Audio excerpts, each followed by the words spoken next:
primeros vivos, que esto fue una experiencia nueva para nosotras, pero a su vez también es la primera sesión del club, donde empezamos a armar los conversatorios. La idea es que le demos continuidad, de ir hablando sobre el tema de ser mujer y de ser vieja, y de cambiar el paradigma de vejez, como hemos venido conversando hasta ahora.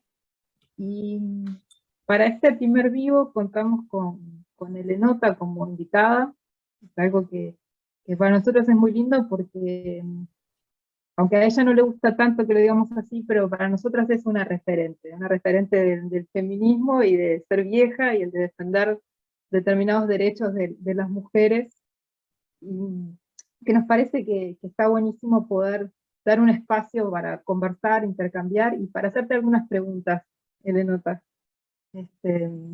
A mí me da como mucha curiosidad también un poco tu trayectoria, y bueno, bienvenida.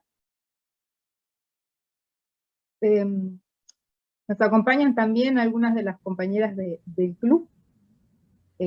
Tenemos a Ana que se suma desde Colonia, tenemos a Alicia que se suma desde Junín, Argentina, por ahí se entrará más tarde Silvia también de Montevideo, así que lo bueno de estas circunstancias así virtuales es que podemos unirnos de diferentes lugares y estar juntas un rato compartiendo desde diferentes lugares. Yo quería empezar preguntándote un poco, Elenota, ¿cómo es que vos llegás al feminismo y cómo de ahí llegás a poner el tema del vejez sobre la mesa? Un poco como para conocer tu recorrido, tu trayectoria, y bueno, porque sos una voz referente en este tema.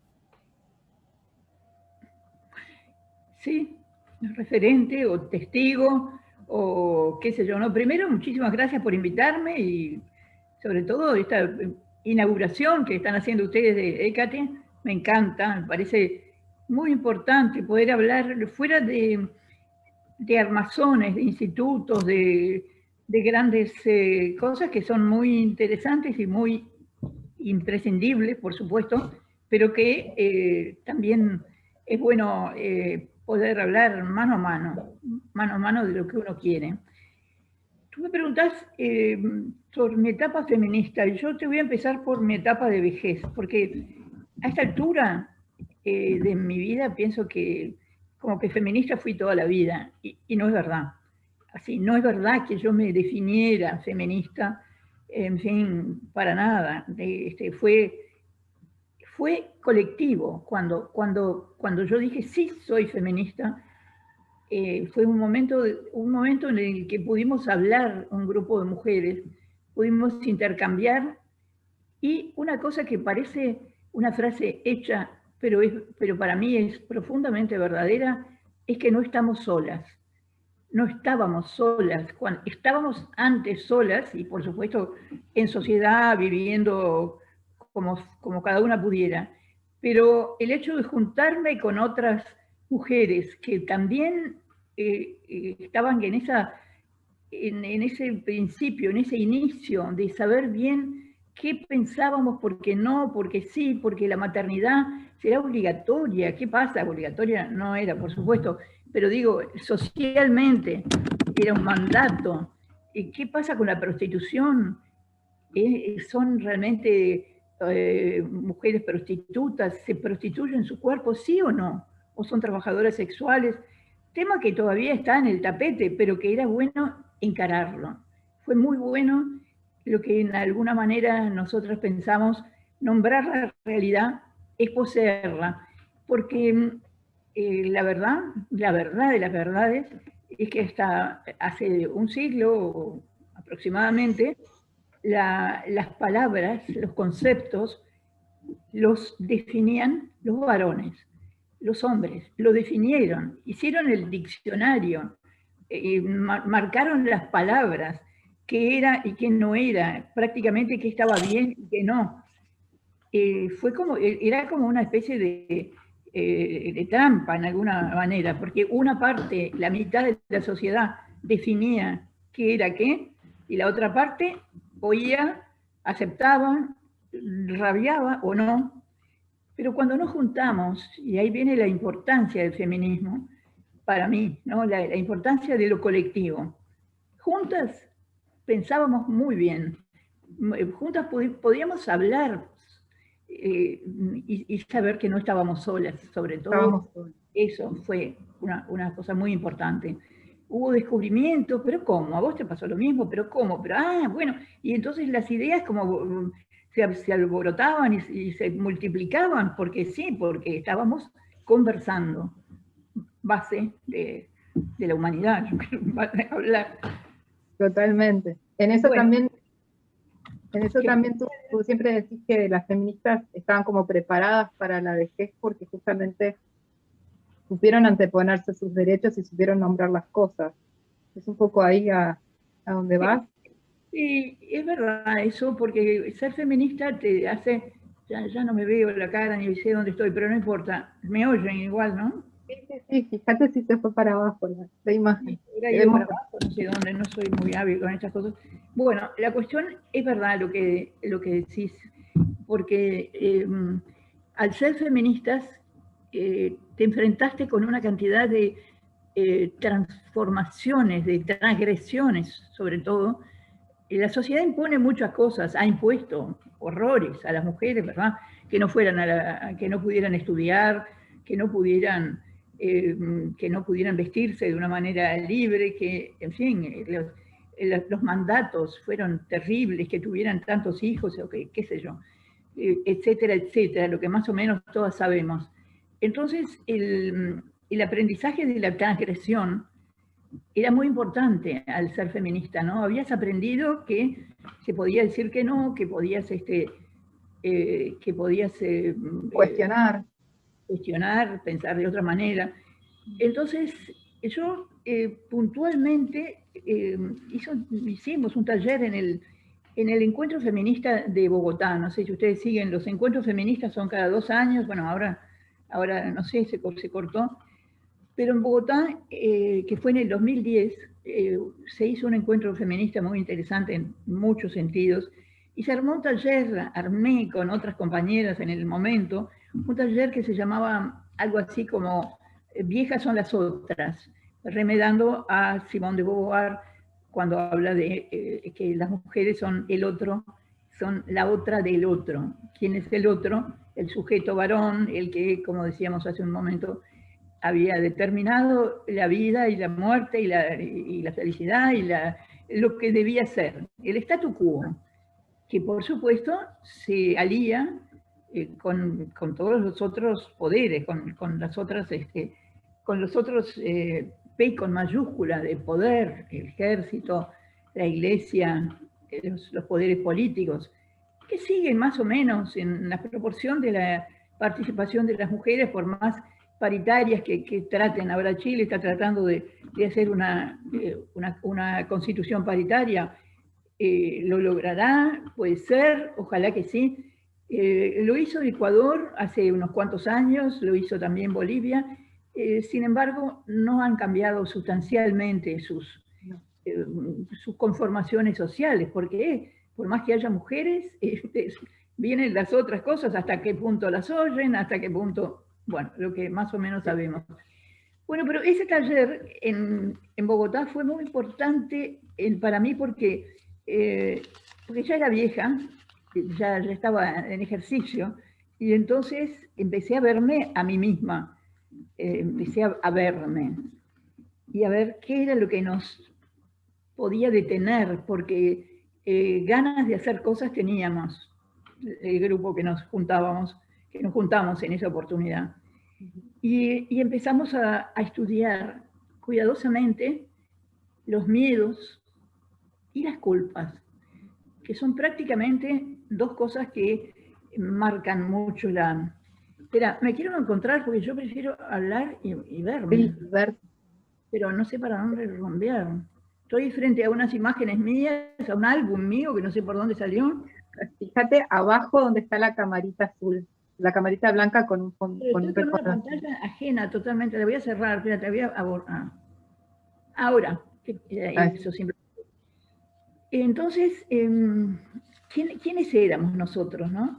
Éramos nosotras las que aceptábamos mansamente los mandatos, o era la sociedad la que de una manera muy, muy pujante nos mandaba, nos ordenaba.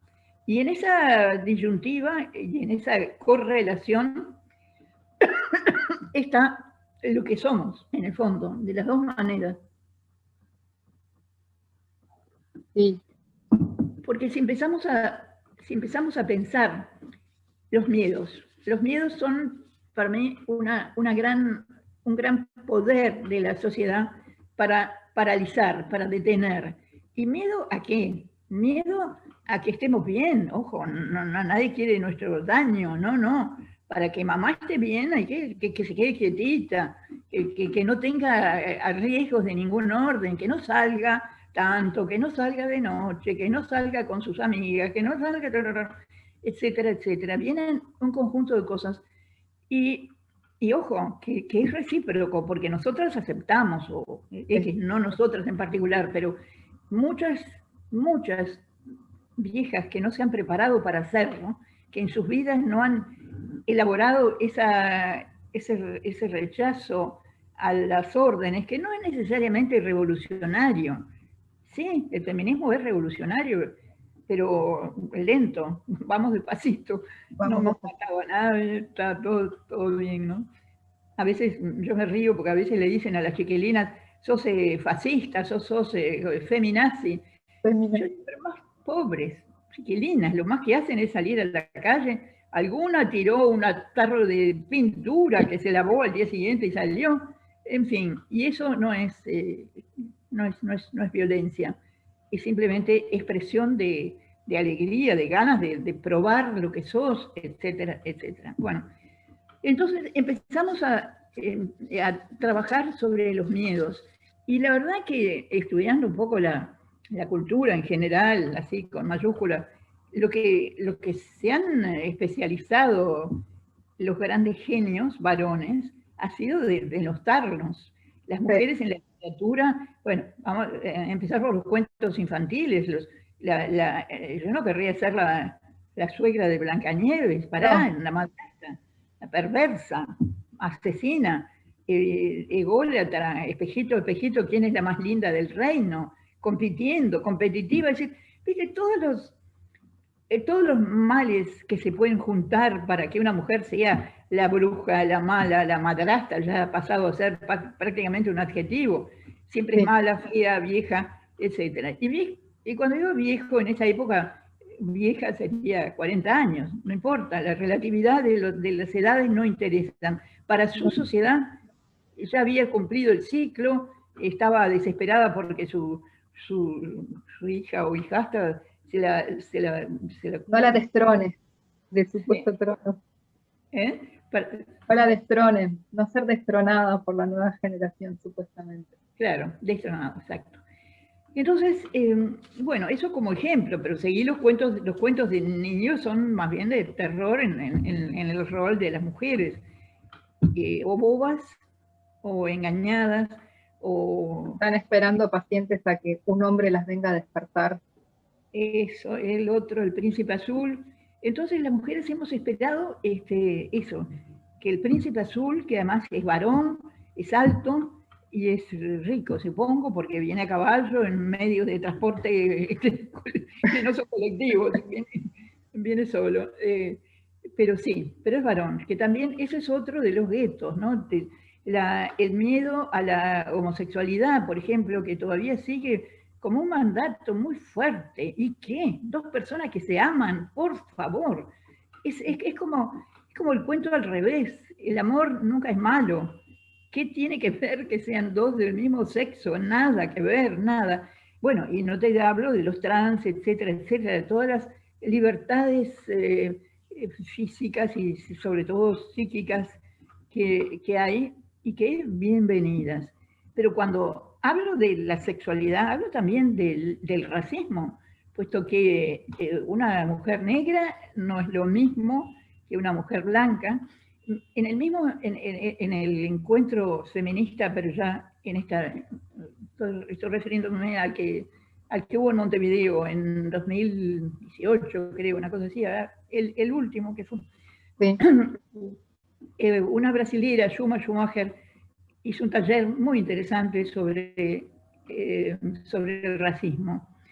En Brasil, principalmente, donde hay una población negra tan alta, y ella hablaba de que las mujeres, ella es una rubia, blanquísima, ella decía, el privilegio que tenemos las alemanas, las alemanas, ella de origen alemán, el privilegio que tenemos las mujeres blancas, de clase media, con relación a las mujeres afrodescendientes, es brutal. No sé hasta qué punto nos hemos dado cuenta, por más que hemos integrado y hemos hecho, pero ella le dio una vuelta de tuerca a ese otra visión. ¿Cómo pasa con las indígenas en toda América Latina? Claro.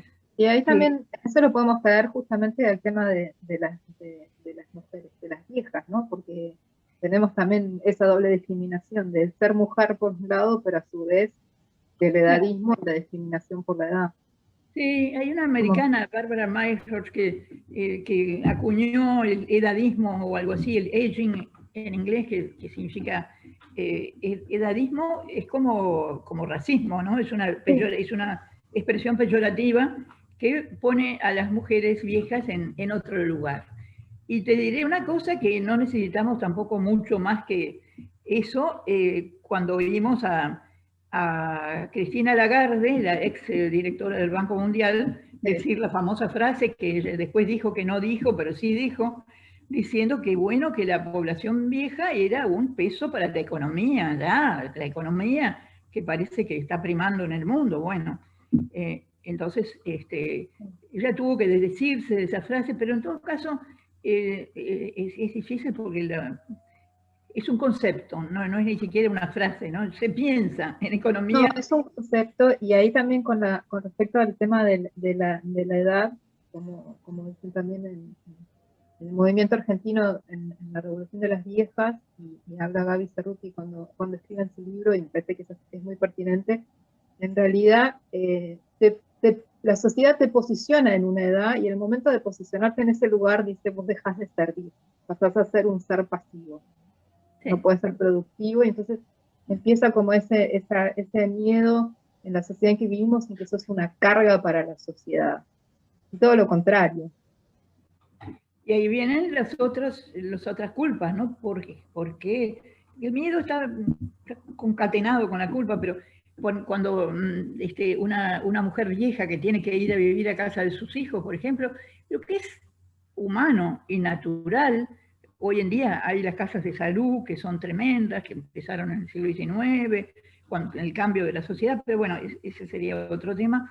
Pero una mujer que va a casa de sus hijos tiene sensación de que tiene que pagar de alguna manera, que tiene que cumplir, que tiene que ocuparse de sus nietos, si los hay, o cocinar si puede, o trabajar, o pagar con dinero si es que lo tiene. Hay una sensación de que algo que no puede estar de balde en un lugar, cuando los derechos humanos hacen que, bueno, que hemos vivido y es tu vida. Yo quiero también enfocar en esos nuevos 20 años que nos tenemos de vida, que tenemos que ocuparnos las propias mujeres, porque es muy nuevo. La verdad que yo estoy por creer en la historia de Matusalén, que creo que vivió 150 años o no sé cuánto. Entonces, se está llegando, hay gente de 110 que anda a vivir y coleando. Entonces, son 20 años, pongámosle grosso modo, o más, pero bueno, pongámosle 20. Estamos hablando de 30. Con suerte, con buena salud, con más o menos un cierto bienestar, y ojo, que también no entro en el tema de la pobreza porque es otro enfoque, creo, ¿no? Tenemos la suerte de tener un cierto bienestar. Entonces, esos 20 años los vamos a desperdiciar diciendo, qué horrible, que no sé qué hacer, no sé con quién hablar. La soledad es uno de los pánicos también, no saber estar solo, porque una cosa es estar solo y otra cosa es la soledad como fantasma que nos asusta. Y bueno, todas esas cosas no deberían serlas, tendríamos que planear esas vidas, esos 20 años con felicidad. Yo creo que la felicidad es lo que te da más bienestar, y la felicidad no la regala a nadie. La felicidad la inventás tú sola, tú solo o sola, como sea, la traes tú. Y yendo a la sexualidad que tú me propusiste antes de, cuando planeamos esto, la sexualidad es un tema grande, porque evidentemente los estrógenos bajan en la mujer y en el hombre, disminuyen, habrá menos deseo sexual, ojo, lo que no quiere decir deseo. Hay una frase de Gilles Deleuze, el filósofo francés, que es bien interesante, que él escribe un libro sobre el deseo, pero en un momento dice, la gente se desespera por que no consigue sus deseos. Y no es así. Hay que crear el deseo. Primero hay que crear la posibilidad del deseo. Porque los deseos son infinitos. Primero, yo creo que todo arranca de la sexualidad en general, que tenemos desde que nacemos. Un bebito tiene sexualidad, desde la punta de sus pies hasta la punta de la cabeza. Y bien que lo sabemos cuando vemos un bebé que se masturba o naturalmente siente placer en ciertas partes de sus órganos sexuales. Pero generalizando esto, sabemos entonces que todo ser humano vivo tiene sexualidad, es decir, tiene capacidad para la sexualidad. Entonces la sexualidad es necesariamente del órgano sexual, de una penetración, de un pene en la vagina, o no. O la sexualidad puede ser realizada, gozada de mil maneras, que no necesariamente son sexuales en el sentido preciso de la palabra, sino que son placeres. Y yo enfoco mucho en lo que puede ser un placer y en el invento del placer. Porque placer puede ser, bueno, en mi caso, leer un libro es un placer. Yo encuentro la hora del libro, que siempre la encuentro antes de dormir o lo que sea. Ahora con la pandemia, el día entero, yo qué sé, es como bastante más posible. Entonces, pero para mí eso, pero para otra persona que no le guste leer, que hay muchas, lamentablemente hay mucha gente, pero otros placeres que pueden ser, yo no sé si a ustedes se les para los pelos de gallina en algún momento, con alguna emoción que sientas, con algo que te conmueva o que te sorprenda y que te emocione hasta los tuétanos. Bueno, y yo creo que esos son placeres que se deben a la libido, que son eróticos, porque no necesariamente el erotismo es sexual solamente. Podés vivir un erotismo, qué sé yo, como decía Deleuze, justamente un erotismo construido, crear el deseo. Y él habla... Eso justamente es revolucionario, porque verse ya de por sí como mujer deseante es complejo, verse como vieja deseante es más revolucionario, yo creo, ¿no? Claro, claro, por supuesto. Y ya no te hablo del deseo sexual, del deseo simplemente de estar feliz. Es un derecho. Hay unos argentinos que ahora no, en este momento no me acuerdo, no me acuerdo el nombre, pero los tengo por ahí, pero que tratan el tema de las casas de salud y dicen la violación a los derechos humanos que muchas practican, que muchas casas, no todas, pero que muchas casas, primero por lo genérico que son los habitantes, hombres o mujeres, son todos iguales, todos comen a una hora, todos ven la misma televisión, todos, etc. Sabemos que es difícil, pero sabemos que también somos todos diferentes y tenemos distintas emociones o gustos o preferencias. Pero lo otro, y ellos consideran que es un derecho humano, es la sexualidad, la que sea. Y ahí vienen las vergüenzas y vienen los ocultamientos y vienen los silencios, y esto no lo digo y esto no lo cuento. ¿Por qué? ¿Qué mal tiene? No hay daño. Daño hacen las guerras, los que matan como moscas a la gente que siguen haciéndolo. Esos son daños verdaderos, las armas, y etcétera, etcétera, ¿no? No te hablo de otros espantos. Pero con algo es bueno, cuando algo es positivo, da placer. ¿Qué tiene de malo, por favor? Bueno, no sé, yo iba un poco por ahí, y después del encuentro ese en Colombia, de qué es ser vieja, viene la otra pregunta: ¿qué vieja querés ser? Elegí, querida, la vieja que querés ser, porque podés elegirlo. Podés ser una vieja feliz, arrugada como el 13, como sea, pero estar feliz. Pero también podés ser la gruñona, la que todo mal, no, porque esto no, porque fulano se está enojando con sutana, y mete líos, que también somos, y fulanita te dijo esto porque la suegra de la nuera, de la no sé cuánto. Entonces hay también todo un negocio, si querés, todas unas conductas a veces de las mujeres que, como están frustradas, puesto que no pueden saber ser viejas de verdad, ser viejas en serio, o sea, asumir que son viejas también, porque después está lo otro, ¿no? Espejito, espejito, ¿qué me ves? ¿Me ves tan linda? ¿Me ves con este 90, 60, 90? ¿Cómo soy? No, no sos más eso, es verdad, cambiaste, pero inventate otra belleza, otra dignidad, otro, qué sé yo, otra forma de ser.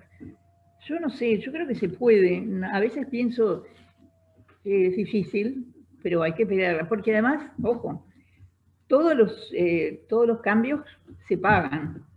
¿Se pagan a quién? A la autoridad superior, a la sociedad, al statu quo, a esos que no quieren que cambie nada, nada de nada. Bueno, estoy hablando como los loros, no sé, sigan ustedes preguntándome. No, pero está buenísimo lo que nos estás contando y lo que estás diciendo. Y creo que en eso que decís de inventarse la vieja que una quiere ser, es un poco lo que apostamos acá también en Hécate, juntándonos y escuchándonos unas a otras y pudiendo intercambiar. Porque creo que el inventarse, uno se lo puede inventar sola, pero también se lo puede inventar en colectivo, y en colectivo es mucho más fácil, porque es más fácil hacerle frente a los mandatos, hacerle frente a cómo una tiene que ser, pensando juntas y conversando juntas. Porque además, no, es tal cual lo que vos decís, pensando juntas es como se generan, se empieza el humito del fuego de las ideas que te van a atacar. Además, todos estos mandatos, todas estas prohibiciones, todas estas sí, prohibiciones que ha tenido el patriarcado hacia las mujeres, hacia las viejas, es por supuesto brutal, es mucho más. Porque, primero, porque ya estamos al final de la vida, y entonces con el concepto sí, el concepto neoliberal de que hay que producir y reproducir, por lo tanto, o sea, cuando llegaba la menopausia, las mujeres ya no contaban para nadie, se vestían de negro en el siglo XIX, no hace tanto, y cambiaban, eran ceros a la izquierda en la vida, no tenían más protagonismo. Y después también la jubilación, dos elementos que marcaron durante muchos años, que marcan todavía el bienestar psicológico, el bienestar subjetivo de las personas. Porque sabemos que somos viejas por edad, bien, tantos años, pero a veces los años son benévolos y te sos sana y más o menos te manejas bien. Ojo, bien, 100% no. Vamos a ser honradas. Siempre hay algo qué sé yo, tomás un remedio, decís, bueno, me duele pero no tanto, me molesta, sí, duermo, pero no tan bien, qué sé yo, hay relativizaciones. En todo caso, eso también creo que tiene que entrar en nuestro criterio. Saber que que el cuerpo declina, pero que el cuerpo no declina solo el cuerpo declina con su cabeza. Y si en la cabeza tenemos un bienestar, si en la cabeza armamos una buena onda con la gente, con nosotros, yo vuelvo a insistir en las mujeres gruñonas porque a veces veo y la verdad que me da lástima, porque se organizan alrededor un ambiente hostil, que al final es de verdad hostil, porque es un toma y daca, ¿no? Si ellas Si ellas se quejan, y si ellas no atienden, no lo cuanto, las otras hacen otra cosa. Entonces, al final sí, es verdad, es un infierno. Pero bueno, yo digo, ¿en dónde está el origen de toda esa madeja? Y bueno, yo qué sé, todo esto que acabo de decir, lo de la productividad y la meritocracia y todo eso forma parte de los estados belicosos, de los estados que gastan más en armas que en hospitales, en los estados que ahorran en las necesidades básicas de una población para gastarlas en otras, en fin. Yo creo en el estado de bienestar, como es el nuestro, por suerte. Entonces, bueno, no producimos ni reproducimos. Pero, espera, ¿qué otra cosa tenía? Esto ya está. Bueno, quizás también alguna de las otras compañeras que están acá presentes tengan ganas de hacer algún comentario, compartir algún comentario. Por supuesto, dale, por supuesto, Claudia, adelante. Yo lo que más deseo es un diálogo. Adelante, vengan. Rabien. Yo creo que me encantó lo que dijiste. Me sirvió de un raconto a aspectos que yo, si bien tengo 66 años, no viví para atrás porque yo tuve una vida bastante complicada y vivía para trabajar y criar mis hijos y todo eso, y no me importaba tanto. Yo tenía objetivos muy claros que tenía que cumplir con mis hijos, ¿no? Pero por eso digo, me gustó el raconto de por atrás. Sí estoy muy sensibilizada a partir unos 5 años antes de jubilarme, que fue donde yo tomé decisiones para la vejez que estoy viviendo, ¿verdad? Y a esto que tú dijiste de la mente, el cuerpo, yo agregaría las emociones. Porque si uno no logra amigarse con el ser que es adentro, creo que de poco sirve pensar demasiado las cosas o cuidarse teniendo un cuerpo perfecto y que comes todo divino y estás que son un tiro a los 66 años, pero te falta, me parece, el color a la vida. Entonces yo en esa ecuación que tú hiciste agregaría más las emociones. Eso era lo que quería decir. Gracias. Dale, Ana, yo quería nomás decirlo porque invitamos a Elena un ratito. Disculpa, invitamos a Elena un ratito. Nosotras vamos a seguir charlando después, pero si Elena tiene que partir, agradecerle mucho por haber puesto toda su mejor onda para esta participación, todo su saber, compartir, charlar con nosotras, y bueno, y embarcarse en esto de meterse en el primer vivo de Zoom a Instagram, acá, de Hécate. Tenés que activar el audio, Elenota.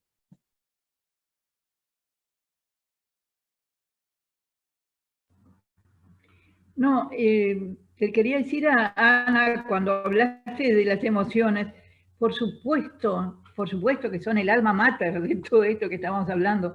Sin emociones no hay ese deseo, no hay... Eso que vos encontraste, Alicia, es maravilloso. Encontraste justamente algo que tenías adentro tuyo y que de golpe con buscarlo, o sea, lo encontraste y lo pudiste armar, porque eso tampoco es ir a una clase, pintar y volver a tu casa.